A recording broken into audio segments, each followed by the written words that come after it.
Buksan po natin ating Biblia sa Matthew chapter 11 verses 16 and following.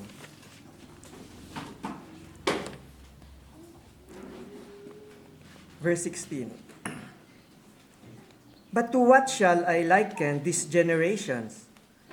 It is like children sitting in the marketplaces and calling to their companions, saying, We played the flute for you, and you did not dance. We mourned to you, and you did not lament. For John came neither eating nor drinking, and they say, He has a demon.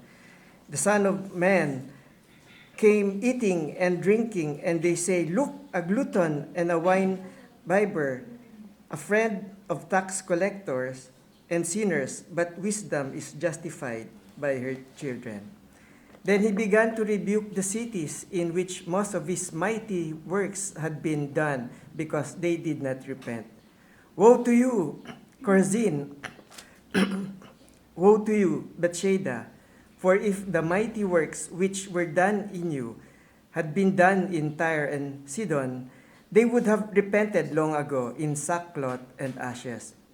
But I say to you, it will be more tolerable for Tyre and Sidon in the day of judgment than for you. And you, Capernaum, who are exalted to heaven, will be brought down to Hades. For if the mighty works which were done in you had been done in Sodom, it would have remained until this day. But I say to you that it shall be more tolerable for the land of Sodom in the day of judgment than for you. At that time, Jesus answered and said, I thank you, Father, Lord of heaven and earth, that you have hidden these things from the wise and prudent and have revealed them to babes. Even so, Father, for so it seems good in your sight.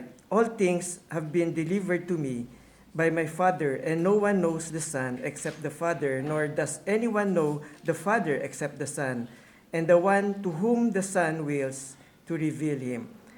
Come to me, all you who labor and are heavy laden, and I will give you rest. Take my yoke upon you and learn from me, for I am gentle and lowly in heart, and you will find rest for your souls. For my yoke is easy and my burden is light. Sa verse 17 nakalagay, we played the flute for you and you did not dance. We mourned to you and you did not lament. Si Jesus ang nagsabi nito, alam niya ang puso ng tao. Sa Romans chapter 8, nakalagay din na sapagkat ang kaisipan ng laman ay pagkapuot laban sa Diyos. Ang Tyre at Sidon at Sodom, bayan ng mga idol worshipper and immoral, ay hinusgahan na ng Diyos. Ang Chorazin, Bethsaida at Capernaum ay mas higit na mabuti sa mga iyon. Ngunit sabi ni Jesus, mas bibigat ang parusa sa kanila dahil narinig nila ang ebanghelyo at maraming gawang milagro si Jesus. Ngunit wala sila ginawa, hindi sila nagsisi. Nagsasalita rin ito sa ating panahon.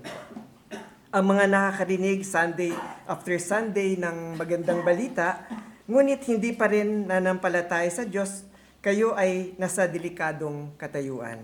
Sa verse 28, may imbitasyon din si Jesus sa mga may kabigatan sa puso, may kabigatan sa kasalanan, kalungkutan at pag-alala. Bukas pa ang pinto, lumapit kayo kay Jesus. Bibigyan niya kayo ng kapahingahan at magkakaroon kayo ng kapayapaan sa Diyos.